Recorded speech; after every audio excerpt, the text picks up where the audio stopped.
అంటే ప్రభుత్వ పరంగా ఏవైతే ప్రొసీజర్ ఫాలో అవ్వాలో దాన్ని గవర్నమెంట్ కి పంపించడం జరిగింది.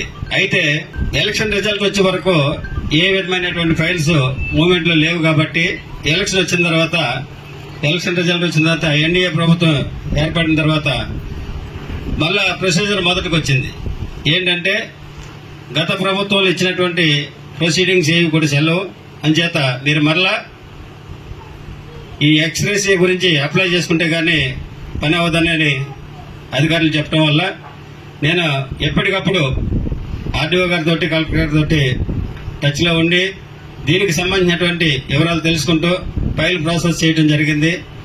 ఆ క్రమంలోనే మరలా కొత్త ప్రొసీడింగ్స్ పెట్టించి ఆర్డీఓ గారితో ఎక్కడికక్కడ నేను ఎక్కడున్నా సరే ఫోన్లో మాట్లాడి ఈ ప్రొసీడింగ్స్ ఫాలోఅప్ చేసి సెక్రటరియట్ లో ప్రత్యేకించి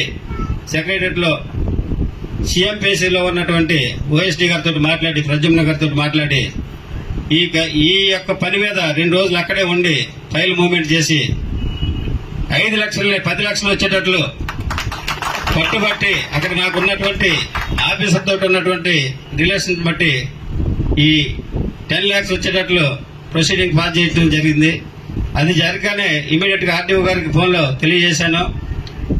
దీని విషయంలో కొంతమంది అంటే అవగాహన లోపం ఉన్నటువంటి కొందరు వ్యక్తులు చనిపోయినటువంటి వ్యక్తులకు మేము ఇచ్చేసామని చెప్పుకోవటం కూడా సోషల్ మీడియాలో జరుగుతుంది. దయచేసి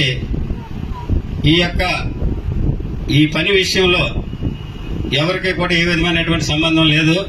దీన్ని మొదటి నుంచి కూడా నేను ఫాలోఅప్ చేసి ఈ బాధిత కుటుంబాలకి న్యాయం చేయాలనే ఉద్దేశంతో ఇంతవరకు ఎవరు చేయలేనటువంటి పని ఇది. ఎక్స్గ్రేషియా 10 lakhs అంటే నాట్ ఏ జోక్. ఇది గతంలో జరిగినటువంటి వ్యక్తులకు ఎవరికి కూడా ఈ విధమైనటువంటి అమౌంట్ శాంక్షన్ కాలేదు.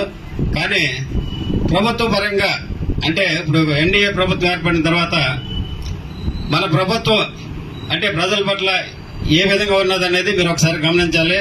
ఈ విషయంలో మన ఉప ముఖ్యమంత్రి గారు అయినటువంటి పవన్ కళ్యాణ్ గారి దృష్టి కూడా తీసుకెళ్తే సార్ కూడా అక్కడ ఉన్నటువంటి ఆఫీసర్స్ కి గైడ్ చేయడం జరిగింది. అందువల్లే ఇది ఇంత త్వరగా ఈ అమౌంట్ శాంక్షన్ అవడం జరిగింది. అంచేత మీరందరూ గమనించాలి. ఇప్పుడు ఉన్నటువంటి ఎన్డీఏ ప్రభుత్వంలో ఉన్నటువంటి మన ముఖ్యమంత్రి గారు కానీ ఉప ముఖ్యమంత్రి గారు కానీ ప్రజల క్షేమం పట్ల ఏ విధమైనటువంటి భావంతో ఉన్నారనేది మీరు ఒకసారి గమనిస్తారని ఈ సభాపూర్వకంగా తెలియజేస్తున్నారు.